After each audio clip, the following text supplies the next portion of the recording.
الو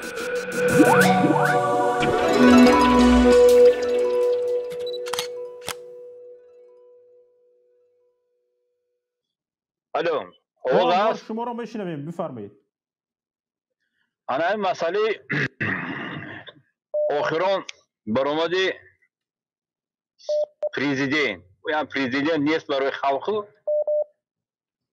من یادم هست یک سخنی و همه خیلی برآمده و یک 4-5 سال پیش و گفتگی بود که آن آیات های قرآن اگر برای دولتداری ما خلل رسانه ما آن را قبول نداریم. این برآمدش یوتیوب هست همه چیز. بعد از همین این خر و من ای دیو و شیطانم بدتر نموده.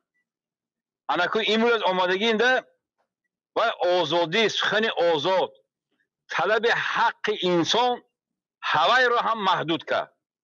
این ده آنچه که میگه رفت تو نمازت خوان روزت گیر نیکی سیاستی دولت به کاردار نشو. این کدام عقل؟ این عقلش خوردگی، این مریض است. باور کنید.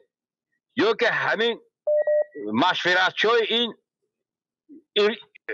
همین پرزیدنت رو متهم کردن نزد خلق، یا در حقیقت همین خدای تعالی اگر زبان گم کند، انسان بی انصاف و بی ناموس کند، همین زبانش به همین خیلی سخنا میگه.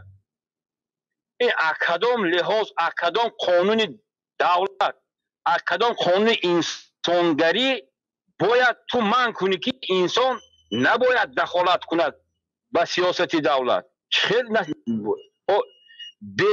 به خلق، به انسان، به مردم سیاست نیست، دولت نیست. یکی از اساس دولت این مردم است. اساس سیاست این مردم است. این خیلی من تماما نفهمیدم همین آخران سخنی باید. با فکر من همین مریضی تو همین درجه آورده است. انا مسئله حبس ابد برای مردم های بزرگ، من وهای بزرگ میدونم. باور کنید شوکت محمد وقتی که من قطعی همه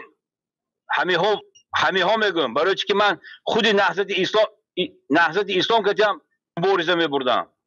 وقتی که به دستور آمدن این طرف هم اون طرف هم، من بسیار شخصیت های با استعداد دیگه نبودم. انا MCS فقط اجوی کار کردم من خیلی ها.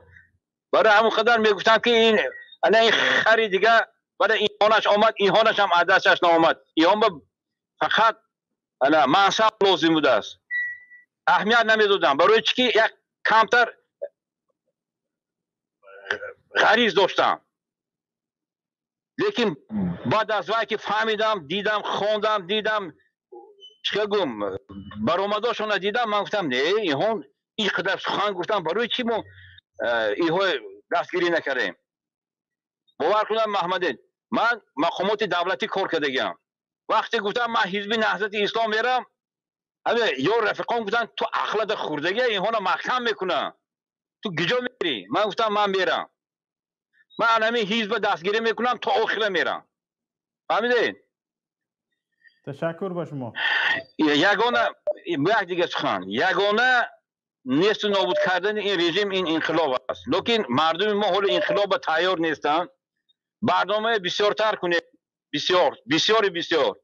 بعد از مردم یک چی میخوام که برای انقلاب تیار شدن، اول همون صفای پست حکومتدارایی که همون مردم غم میتن باید مبارزه ها سر کنیم.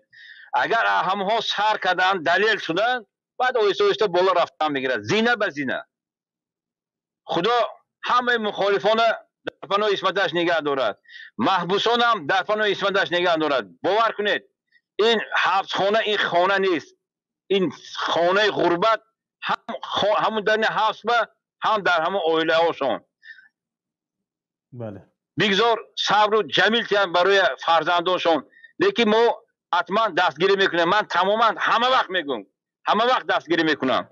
چی که از دستم میاد من برای خلقم برای مخالفین تیار. سلامت باشید برادر. زنده باشید. تشکر زیاد به شما.